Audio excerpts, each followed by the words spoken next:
16ویں صدی میں Pascal blaze نامی ایک مشہور مسیحی فلسفی اور ماہر ریاضیات ہوا۔ اس نے ایک بڑی مشہور بات کہی جس کا آج تک اقتباس کیا جاتا ہے۔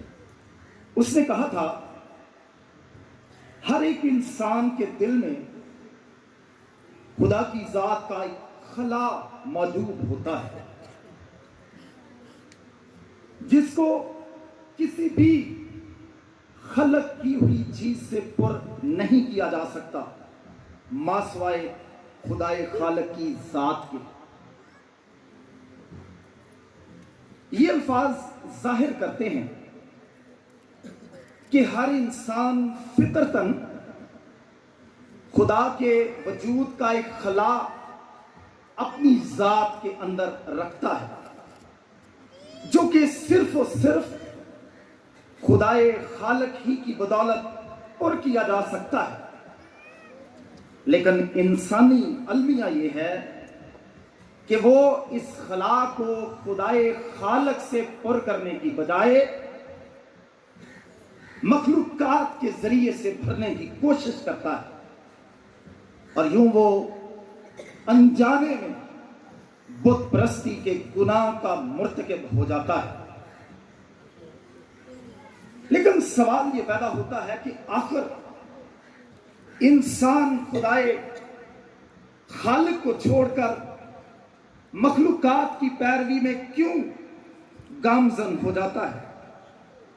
اس کی بنیادی وجہ انسان کی گناہ آلودہ فطرت یا سرشت ہے جو کہ اسے خدائے خالق کی پیروی کرنے سے روکتی اور اسے مخلوقات کی پیروی کرنے پر مجبور کر دیتی ہے، اور یوں انسان بت پرستی کے گناہ کا شکار ہو جاتا ہے۔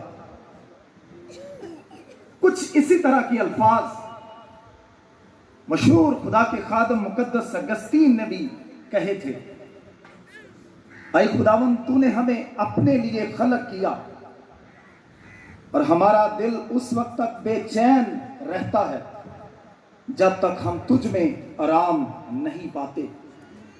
لہذا ہمیں اپنی زندگیوں میں حد المقدور کوشش کرنی چاہیے کہ جو جگہ خدائے خالق کے لیے ہماری زندگیوں میں بنی ہوئی ہے ہم کبھی بھی اس جگہ کو مخلوقات کے سپرد نہ کریں۔ اس سال 29/11 کی کلیسیا نے جو مضمون اس کنونشن کے موقع پر رکھا ہے وہ ہے جسمانی اور روحانی بت پرستی۔ میں سمجھتا ہوں کہ یہ ایک بہت اہم مضمون ہے اور بلا شبہ ہر دور میں بت پرستی کا مسئلہ خدا کے لوگوں کو درپیش رہا ہے۔ اس لیے اس موضوع پر خدا کا کلام سننا ہمارے لیے انتہائی برکت کا باعث ہو سکتا ہے۔ اس لیے آج ہم اس موضوع پر خدا کا کلام سنیں گے، لیکن اس سے قبل کہ ہم جسمانی اور روحانی بت پرستی کے فرق کو سمجھیں، پہلے ہمیں سمجھنا ہے کہ بت پرستی کیا ہوتی ہے۔ میرے عزیزو، بت پرستی سے مراد کوئی بھی ایسی چیز،